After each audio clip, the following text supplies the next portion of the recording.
आजच्या तासिकेमध्ये आपण एक नवीन प्रकारचा धडा शिकणार आहोत. धड्याचं नावच काय?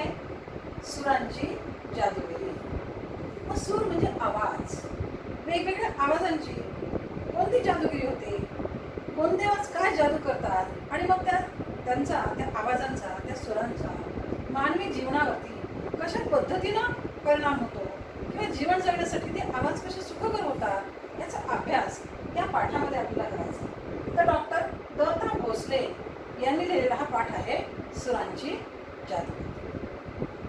आता डॉक्टर द.रा. भोसले हे जे आहेत यांचं जास्तीत जास्त लिखाण हे ग्रामीण जीवनावर किंवा ग्रामीण भागातल्या समस्या असतील, तिथला आनंद असेल, तिथले रीतिरिवाज असतील, त्यांच्या अनेक कथा, कादंबऱ्या आणि ललित लेख हे प्रसिद्ध आहे. मग सुरांची जादूगिरी हा जो पाठ आहे, हा पाठ सुद्धा आपल्याला ग्रामीण जीवनाची माहिती सांगणारा असा हा पाठ आहे की नेमकं ग्रामीण जीवनामध्ये कोणकोणत्या प्रकारचे आवाज होतात आणि त्यांचा सकारात्मक परिणाम या लोकांवरती कशा पद्धतीनं होतो किंवा जीवनावरती कशा पद्धतीनं होतो याचं अतिशय सुंदर वर्णन या पाठामध्ये लेखकानं केलेलं आपल्याला पाहायला मिळतं. मग या पाठामध्ये नेमकं काय म्हणतायत बघा. आपण बघतो की शहरी जीवन आणि ग्रामीण जीवन यामध्ये खूप फरक आहे. ग्रामीण भाग हा निसर्गाशी जास्त जवळ असतो, तुलनेत शहरी भाग हा निसर्गापासून थोडासा दूर गेलेला आपल्याला पाहायला मिळतो. मग ग्रामीण भागामध्ये सकाळचे आवाज हे खूप सुंदर असतात आणि त्याचा नाद तो मानवी जीवनात एक आल्हादकता निर्माण करणारा असतो. परंतु शहरी भागामध्ये मात्र सकाळी उठल्यापासून गडबडघाई, कंपन्यांचे भोंगे, वाहनांचे कर्कश आवाज या धावपळीमध्येच शहरी लोकांचं जीवन व्यतीत होत असताना आपल्याला पाहायला मिळतं. तर त्याच्या उलट ग्रामीण भागातील लोकांचं जीवन हे अतिशय शांत, उत्साहवर्धक, आनंदी आणि निसर्गाशी जवळीक साधणारं असं जीवन आहे. हेच या पाठामधनं आपल्याला लेखकानं सांगितलेलं आहे. बघा, तुमची पुस्तकं काढा, पेज नंबर 16. बघा पेज नंबर 16 वर निसर्गाच्या लढीवाळ मांडीवर विसावलेल्या खेड्यांचा जीवनक्रम सौंदर्याने माखलेला असतो. तसाच नानाविध सुरांच्या लकेरींनी मोहरून गेलेला असतो. त्यामुळे अनेक खेडी नेहमी ताजी व टवटवीत रानफुलांसारखी असतात. बघा किती सुंदर उपमा या पॅरेग्राफमध्ये लेखकानं दिलेली. लेखक काय म्हणतोय की ही जी खेडी आहे ही खेडी कशावर विसावलेली आहे, कशावर थांबलेली आहे? निसर्गाच्या लढीवाळ मांडीवर. किती सुंदर कल्पना केलेली आहे बघा. निसर्गाच्या लढीवाळ मांडीवरती हे खेडी विसावलेली आहे किंवा शांत झालेली आहेत किंवा बसलेली आहे. मग लढीवाळ म्हणजे नेमकं काय? लाडका किंवा आवडीचा. मी तुम्हाला सुरुवातीला सांगितलं की निसर्ग हा खेड्यांच्या अगदी जवळ आहे किंवा खेड हे निसर्गाच्या अगदी जवळ आहे. मग म्हणून म्हटलं लेखकाने की गाव किंवा खेड हे निसर्गाच्या मांडीवरती विसावलेलं आहे. अगदी लढीवाळपणे, अगदी प्रेमानं ते आपल्या निसर्गाच्या मांडीवरती बसलेलं आहे. आणि त्यांचा जो जीवनक्रम आहे तो कसा आहे? जीवनक्रम सौंदर्याने माखलेला असतो.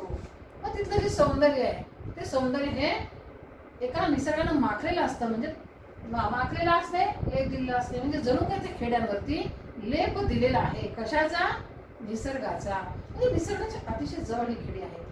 बघा, खेड्यातली सकाळ आणि शहरातली सकाळ याचा तुम्ही अनुभव घेऊन बघा. खेड्यामध्ये सकाळी उठल्यानंतर अतिशय प्रसन्न वाटतं, कारण का सगळीकडे मोकळं वातावरण असतं. झाडं, झुडपं, पर्वत, डोंगर, नद्या, शेत याचा जास्तीत जास्त जवळून संबंध हा खेड्यांशी आलेला असतो. आणि त्यामुळं खेड्यातली सकाळ सुद्धा अतिशय आल्हाददायक किंवा अतिशय प्रसन्न असलेली आपल्याला पाहायला मिळते. तसाच नानाविध सुरांच्या लकेरींनी मोहरून गेलेला असतो. खेड्यांचा परिसर हा अनेक प्रकारच्या लकेरींनी म्हणजे आवाजाने, अनेक प्रकारचे आवाज सकाळी सकाळी या खेड्यामध्ये कानावरती पडत असतात, येत असतात. आणि मग हे नेमके कोणते आवाज आहेत बघूयात आपण पुढं. त्यामुळे खेडी नेहमी ताजी व टवटवीत रानफुलांसारखी असतात. किती सुंदर उपमा दिली लेखकाने या ठिकाणी. खेड्यांना काय म्हटलेलं आहे? रानफूल. रानफूल म्हणजे काय हो? की शेताच्या कडेनं कुठंतरी रानामध्ये उमललेलं फूल. ते कधीच लवकर कोमेजत नाही बघा. नेहमी करता ते टवटवीत आणि प्रसन्न असतात. मग आपली बागेतली फुलं आपण जाई, जुई, शेवंती, गुलाब वगैरे बघतो. कधीतरी ती काही फुलावरती लवकर कोमेजणारी असतात.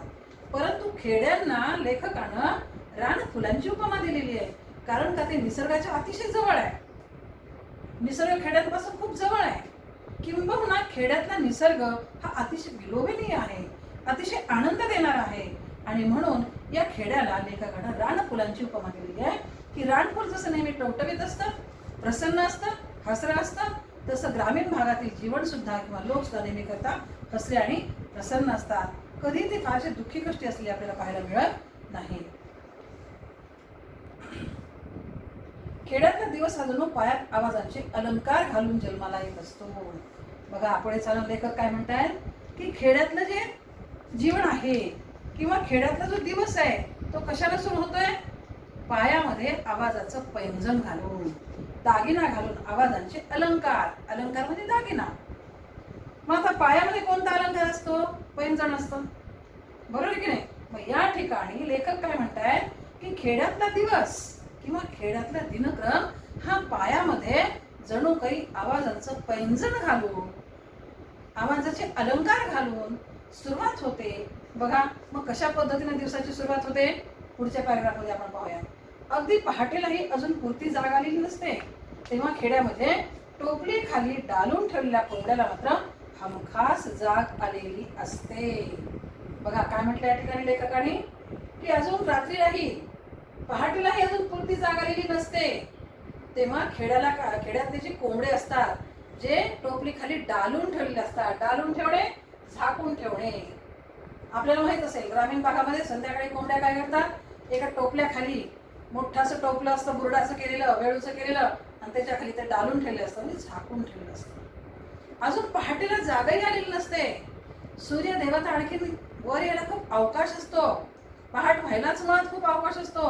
आणि तरीही अशा अगदी पहाटे पहाटे त्या डालीखाली डालून ठेवलेले, त्या टोपल्याखाली झाकून ठेवलेले कोंबडे मात्र जागे होतात आणि बांग द्यायला लागतात. बघा बरं, शहरामध्ये लोकांना आपल्याला कोंबड्याची बांग ऐकू येते का? ऐकू येत नाही. तर सकाळी उठल्यापासून वाहनांचा भर भर भर आवाज शहरामध्ये असले आपल्याला पाहायला मिळतो, परंतु खेड्यामध्ये मात्र नाही. हा कोंबड्यांचा कुकूचुकू कुकूचुकू असा आवाज आपल्याला पहाटे पहाटे ऐकायला मिळतो. तरीही टोपल्याखाली डागलेले असतात, झाकलेले असतात, परंतु त्या टोपल्यामधनं त्यांचा तो आरवण्याचा किंवा बांग देण्याचा आवाज आपल्या कानावरती पडतो. अगदी पहाटेलाही अजून कोणती जाग आलेली नसते, तेव्हा खेड्यामध्ये टोपली खाली डालून ठेवलेल्या कोंबड्यांना मात्र हमखास जाग आलेली असते. ते कोंबडे मात्र हमखास जागे होतात. रात्रीच्या 3-3:30 पासूनच ते आपल्या कुर्रेबाज नखरेलताणाने आसमंत भरून टाकायला प्रारंभ करत असतात. बघा हे कोंबडे काय करतात? पहाटेच्या 3-3:30 पासूनच आरवायला सुरुवात करतात, बांग द्यायला सुरुवात करतात. एका विशिष्ट लईमध्ये ते कोंबडे बांग देतात आणि कुठून तरी एखाद्या कोपऱ्यातून एखादा कोंबडा आरवला की सगळी इकडची कोंबडे आरवायला लागतात. आणि तो जो नाद आहे तो अतिशय प्रसन्न होतो, प्रसन्नता निर्माण करतो आणि त्यामुळे माणसाला जाग येते, एक प्रकारची प्रसन्नता त्यांना वाटते. आता बघा आपल्याला अभ्यास करायचा असेल, परीक्षा आलेली आहे, अभ्यास करायचा आहे, मग आपण काय करतो? घड्याळामध्ये अलार्म लावून ठेवतो किंवा आपल्या मोबाईलवरती अलार्म लावून ठेवतो आणि तो अलार्म झाल्याबरोबर बळच मनात असो की नसो पण आपण उठतो. पण ग्रामीण भागातली लोक त्यांच्याजवळ मोबाईल नसतील, पूर्वीच्या काळी घड्याळ नसतील, अगदी व्यवस्थित त्यांचं टायमिंग असायचं. सकाळी उठल्याचं, दुपारी किती वाजले, रात्री केव्हा झाली, दिवस केव्हा मावळा, सगळं त्यांचं विसरावं चालू असायचं. तांबडं फुटलं की इतके वाजले, दिवस सूर्य माथ्याला की इतके वाजले, तो थोडा कल्ला की इतके वाजले, संध्याकाळ झाली म्हणजे नेमकं सूर्य कुठ्याला, म्हणजे हे सगळं त्यांचं निसर्गाचं घड्याळ असायचं. म्हणून म्हटलं लेखकाने की खेडे आणि निसर्ग यांचा अतिशय जवळचा संबंध आहे.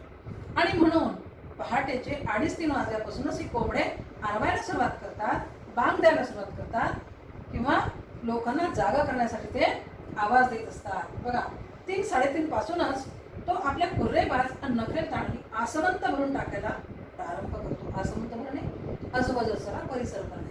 मग खेड्यातला सगळा परिसर सकाळी 3-3:30 वाजता कोणत्या आवाजानं भरून जातो? कोणते आवाज ऐकू येतात? कोंबड्याचा आरवण्याचा आवाज. कोंबडे पहाटे पहाटे आरवत असतात आणि त्या आवाजानं सारा आसमंत भरून जात असतो. हळूहळू या तानांची संख्या वाढत जाते. मी तुम्हाला म्हटलं कुठेतरी कोपऱ्यात एखादा कोंबडा आरवतो आणि त्याचं आरवणं ऐकलं की सगळे कोंबड्या आरवायला लागतात, सगळे कोंबडे बांग द्यायला लागतात. मग हळूहळू हळूहळू त्यांचा आवाज वाढायला लागतो. साद्याला प्रतिसाद दिला जातो. एका वस्तीवरच्या कोंबड्याने बांग दिली की त्या भागातल्या साऱ्या कोंबड्यांना कंठ फुटतो आणि मग एकच कोलाहल सुरू होतो. कुठेतरी एखादा कोंबडा आरवला, कुठेतरी एखाद्या कोंबड्यानं बांग दिली की त्या गल्लीमधले, त्या परिसरातले सगळे कोंबडे साधारण प्रतिसाद देतात. एक कोंबडा आरवला की दुसराही आरवायला लागतो. असं करत करत करत हळूहळू खूप कोंबड्या आरवायला लागतात आणि कोलाहल व्हायला लागतो. कोलाहल होणे, मोठ्या आवाजांचा गजबजाट किंवा गोंधळ होणे, मोठ्या आवाजांचा किंवा मोठ्याने आवाज होणे. कोलाहल होणे, मोठ्या आवाजाने मोठा आवाज होणे किंवा गोंधळ निर्माण होणे. आणि म्हणून मग एक कोंबडा आरवल्याबरोबर बाकीचे सगळे कोंबडे आरवायला लागतात आणि विशिष्ट प्रकारच्या आवाजांचा गोंधळ त्या वातावरणामध्ये करत असतो. एका विशिष्ट लयीत आणि ठेक्यात पहाटेला घातलेली साद अंथरुणावर पडल्या पडल्या मनात मुरवायला मोठी छान वाटते. मनातल्या मनात आपणही त्याला निशब्द मनाने साद घालत असतो. लेखक स्वतःचा अनुभव या ठिकाणी सांगतो. एक कोंबडा आरवला की सगळे कोंबडे एका विशिष्ट लयीमध्ये आरवायला लागतात आणि त्यांची जी लय आहे ती लय आपल्या मनामध्ये मोडली जाते, साठली जाते, साठवून घेतली जाते आणि एक प्रकारचा आनंद निर्माण होतो आणि आपण आनंदी होतो, प्रसन्न होतो आणि त्यांची त्या सादीला आपणही नकळतपणे प्रतिसाद द्यायला लागतो असे या ठिकाणी कवी म्हणतात. त्यानंतर संगीताचे दुसरे वाद्य हळूहळू वाजायला लागते, ते म्हणजे घरातल्या दळणाचे जाते. बघा, परीक्षेला तुम्हाला प्रश्न विचारला जातो की ग्रामीण भागामध्ये पहाटे कोणकोणत्या प्रकारची वाद्ये वाजतात किंवा कोणकोणत्या प्रकारचे आवाज होतात. मग पहिला वाद्य कोणतं आहे? पहिला आवाज कोणता आहे? कोंबड्याच्या आरवण्याचा. प्रश्नपत्रिकेमध्ये तुम्हाला जोड्या लावामध्ये सुद्धा हा प्रश्न येऊ शकतो. पहाटे कोणता आवाज होणार? कोंबड्याच्या आरवण्याचा.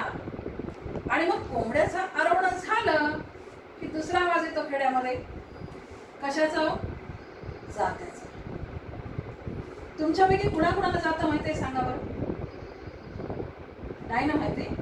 की पूर्वीच्या काळी, आता आपण काय करतो, दळण दळून आणायचं असतं, गहू ज्वारी दळून आणायची असली आपण पटकन तो डब्बा घेतो किंवा बॅग घेतो आणि गिरणीवर जाऊन एक 5 मिनिटात दळण आणतो. पूर्वी अशी पद्धती होती का? मग पूर्वी काय असायचं? कोंबड्यानं बाग दिली की त्या ग्रामीण भागातल्या स्त्रियांना जागायची. ग्रामीण भागातल्या स्त्रिया उठायच्या आणि उठल्याबरोबर त्यांचं पहिलं काम कोणतं असायचं की जात्यावरती दळण दळणं.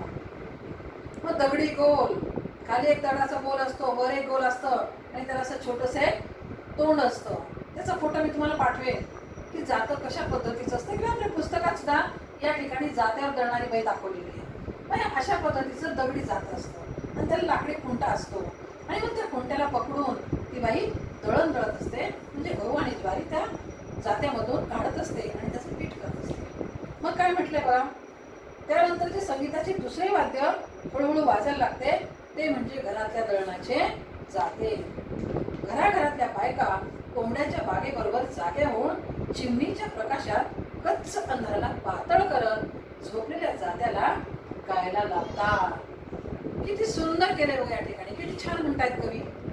काय म्हणतायत कवी या ठिकाणी? की जेव्हा कोंबडे बाग द्यायला लागतात, आरवायला लागतात, तेव्हा ग्रामीण भागातल्या स्त्रिया सुद्धा जाग्या होतात. मग जाग्या झाल्यानंतर काय करतात? आपण जागे झाली पहिली गोष्ट आपण काय करतो? फटकन लाईटचं बटन दाबतो, बघ खडसळा घरावर प्रकाश पडतो. पण पूर्वीच्या काळी लाईट होते का? पूर्वीच्या काळी विजेचे दिवे होते का? नाही. रॉकेलचे, गोडे तेलाचे दिवे असायचे. चिमण्या, कंदील, बत्त्या अशा प्रकारचे ते दिवे होते. आणि मग ह्या बायका जेव्हा उठायच्या तेव्हा काय करायच्या? त्या दिव्याची वात वर करायची. कारण का रात्री झोपताना ह्या बायका ती वात लहान करायच्या, बंद प्रकाशामध्ये झोपायच्या. परंतु सकाळी उठल्यानंतर मात्र ती वात वर करायच्या आणि लख्ख उजेड करायचा. म्हणजे अंधाराला पातळ करणं असं या ठिकाणी म्हटले. अंधाराला पातळ करणं म्हणजे काय करणं? उजेड करणं. अंधाराला पातळ करणं, उजेड करणं. अंधार पातळ व्हायचा, तो निघून जायचा, संपून जायचा आणि ती जागा प्रकाश घ्यायचं. कशाचा प्रकाश असायचा? दिव्यांचा. रॉकेलच्या दिव्यांचा किंवा तेलाच्या दिव्यांची जागा तो अंधार घ्यायचा आणि त्या ठिकाणी उजेड पसरायचा. आणि मग झोपलेल्या जात्याला गायला लावायच्या. त्या बायका काय करायच्या? रात्रभर विचारलं जातं शांत बसलेलं असायचं. पण आता मात्र पहाटे पहाटे जेव्हा बायका उठायच्या दिवा लावायच्या, उजेड करायच्या आणि त्या जात्याला गायला लावायच्या. म्हणजे जात्यावरती दळण दळायला लावायच्या. आणि मग जात्यावरती दळण दळताना येणारा जो आवाज आहे ना, तो अतिशय प्रसन्न आहे, मनाला मोहिनी घालणारा आहे, मनाला आनंद देणारा असा तो आवाज आहे. बघा, त्या जात्याच्या मंद, लयबद्ध, प्रौढ आणि दमदार आवाज छोट्या मोठ्या ताणा व हरकती घेत आसमंतात भरून जातो. बघा, जात एकच आहे, पण त्या जात्यामधून निघणारा आवाज किती प्रकारचा आहे किंवा कसा कसा प्रकारचा आवाज निघतो असं कवींना वाटतं. बघा, त्या जात्याच्या मंद, मंद म्हणजे हळू, मंद म्हणजे हळू, लयबद्ध, प्रौढ आणि दमदार असे वेगवेगळे आवाज त्या जात्यामध्ये येत असतात. आवाज छोट्या मोठ्या ताना व हरकती घेत आसमंतात भिरून जातो. मग पहाटे जेव्हा बायका दळण दळत असतात तेव्हा त्या जात्याचा जो आवाज आहे, मंद असेल, प्रौढ असेल किंवा आणखीन कोणता म्हटले लयबद्ध असेल, दमदार आवाज असेल, त्या आवाजानं सारा आसमंत, सारा परिसर भरून जात असायचा. घास घातल्यावर जातो तो निघणारा भरडा आवाज. बघा, आता आवाज कसा बदलत जातो. जेव्हा बायका जात्यावर दळणाला बसतात तेव्हा एक मुठभर दाणे ते घेतात आणि त्या जात्यामध्ये टाकतात. मुठभर दाणे घेऊन त्या जात्यामध्ये टाकतात आणि दळायला लागतात. मग जेव्हा घास घातल्यानंतर, घास घालणे टोपलीतलं किंवा पोत्यातलं धान्य त्या जात्यामध्ये टाकणे. मग घास घातल्यावर जात्यातून निघणारा भरडा आवाज. जेव्हा ते दाणे मोठे मोठे असतात तेव्हा दळताना येणारा आवाज येतो कसा, भरडा भरडा येतो, जोरात आवाज येतो थोडासा. पीठ होताना सौम्य सूर, हळूहळू दळत दळत दळत त्या दाण्याचे बारीक बारीक तुकडे होतात आणि मग त्याचं पीठ व्हायला लागतं. आणि मग जेव्हा पीठ व्हायला लागतं ना तेव्हा त्याचा आवाज अगदी सौम्य येतो, सॉफ्ट येतो, हळू येतो. आता तुम्हाला जात्याचा अनुभव नाही आहे, पण तुम्हाला एक छोटीशी गोष्ट सांगू का. प्रत्येकाच्या घरामध्ये असलेली, आपला पाठ संपला की प्रत्येकाने घरात स्वयंपाकघरात जायचं. प्रत्येकाच्या घरामध्ये मिक्सर आहे की नाही मिक्सर तुमच्या घरी. मग काय करा, थोडेसे शेंगदाणे किंवा थोडंसं डाळ घ्या आणि ती डाळ त्या मिक्सरमध्ये टाका आणि बटन ऑन करा. सुरुवातीला खडखड खडखड खडखड आवाज येईल. तुम्ही जर त्याच्यामध्ये चण्याची डाळ किंवा हरभऱ्याची डाळ मिक्सरमध्ये टाकली तर सुरुवातीला खडखड खडखड असा भरडा भरडा आवाज येतो. जेव्हा त्याचे बारीक बारीक तुकडे व्हायला लागतात, ती डाळ बारीक व्हायला लागते, तेव्हा मिक्सरचा आवाज वेगळाच येतो. आणि जेव्हा त्याचं पीठ होतं किंवा तुम्ही कूट ज्याला म्हणता, कूट पीठ जे काय असेल ते जेव्हा होतं तेव्हा मिक्सर सॉफ्ट चालायला लागतं, हळू असा आवाज त्याचा येतो. मग तशाच पद्धतीनं या जात्याचा सुद्धा आवाज यायचा की जेव्हा घास टाकल्याबरोबर ते दाणे किंवा गहू त्या जात्यामध्ये टाकल्याबरोबर होणारा आवाज हा भरडा भरडा असायचा, मोठा मोठा असायचा. मग हळूहळू त्याचे जसे तुकडे होतील तसा तो लयबद्ध पद्धतीनं हळू हळू हळू सौम्य व्हायचा. आणि जेव्हा त्याचं पीठ व्हायचं तेव्हा मात्र तो अतिशय सौम्य, अतिशय मंद, अतिशय हळू, परंतु तालासुरात असा त्याचा आवाज येत असायचा. बघा, घास घातल्यावर जात्यातून निघणारा भरडा आवाज, पीठ होताना येणारा सौम्य सूर आणि गळा मोकळ्या झाल्यावर जात्याने काढलेली प्रसन्न व कोमल सुरावट, आईच्या उबदार आणि मंदपणे हलणाऱ्या मांडीवर नुसतं ऐकता ऐकता आपण एका वेगळ्याच वातावरणामध्ये जातो. बघा, लेखक काय करतात, जेव्हा आई उठते तेव्हा लेखक पण उठतात. मग त्यांनी सांगितलं की दाणे टाकल्याबरोबर कसा आवाज येतो, भरडा भरडा आवाज येतो. त्यानंतर पीठ होताना सौम्य सूर होतो, सूर म्हटले या ठिकाणी, भरडा भरडा आवाज म्हटले म्हणजे मोठा आवाज. आणि सौम्य सूर म्हणजे सौम्य सूर म्हणजे हळूहळू आवाज, एक लयबद्ध पद्धतीनं आवाज या ठिकाणी येतो. आणि गळा मोकळा झाल्यावर येणारा मंदपणे आवाज. गळा मोकळा होणे, त्या जात्यामध्ये टाकलेलं धान्य संपणे. मग जेव्हा ते जात्यामध्ये टाकलेलं धान्य संपतं तेव्हा जी घरघर ऐकू येते त्या जात्याची, तोही आवाज वेगळाच असतो. आणि हा आवाज जेव्हा आपण आईच्या मांडीवर बसून ऐकतो तेव्हा आपल्याला तिची ती लयबद्ध मांडी हलते आणि मग तो आवाज, ती मांडीची हालचाल या सगळ्यामुळे मनाला खूप प्रसन्नता वाटते, खूप आनंद वाटतो आणि एक वेगळाच आवाज या वातावरणामध्ये भरून जातो. पापण्या जड झालेल्या असतात, अर्धवट जाग आलेली असते, अंधाराला पिवळ्या प्रकाशाचा शिडकावा लावलेला असल्याने घरातल्या साऱ्या वस्तूंना स्वप्नील रूप प्राप्त झालेले असते. आणि मग हा सगळा आवाज आहे, त्या आवाजामुळं किंवा दळण दळत असताना अचानक कुठेतरी सूर्योदय व्हायला लागतो. पिवळे पिवळे सोनेरी किरण घरावरती पडतात आणि त्याची जादू किंवा त्याची किमया ही वेगळीच असते. सगळ्या वस्तू अगदी स्वप्नवत वाटायला लागतात, स्वप्नील वाटायला लागतात, जादू झाल्यासारखी वाटायला लागते आणि त्या आपल्याला वेगळ्याच वाचायला लागतात. ओळखीच्या असून सुद्धा त्या वस्तू आपल्याला अनोळखी वाटायला लागतात. म्हणजे एक वेगळंच रूप त्याच्यामध्ये प्राप्त होतं. आणि मग हळूहळू आपल्याला त्या जात्याच्या आवाजामध्ये आपण केव्हा तल्लीन होतो आणि आपला डोळा केव्हा लागतो हे लेखकालाही समजत नाही, असं या ठिकाणी लेखक म्हणतो. मला असं वाटतं की इथपर्यंतचा भाग आजच्या तासिकेमध्ये आपण पाहूया. याच्यानंतरचा जो भाग आहे तो आपण पुढच्या तासिकेमध्ये पाहूया. यानंतर मी बोर्डवरती काही शब्दार्थ तुम्हाला लिहून दिलेले, हे शब्दार्थ तुम्हाला तुमच्या वहीमध्ये लिहून घ्यायचे आहेत, ते पाठ करायचे आहेत. त्यानंतर मी एक छोटासा गृहपाठ तुम्हाला देणार आहे. 12च्या नंतर तो गृहपाठ सुद्धा तुम्हाला माझ्या व्हॉट्सअपवरती पाठवायचा आहे. इथपर्यंतचा भाग सर्वांना समजला का? समजला नसेल तर परत विचारा, मी सांगते. आज या ठिकाणी आपण थांबूया. तोपर्यंत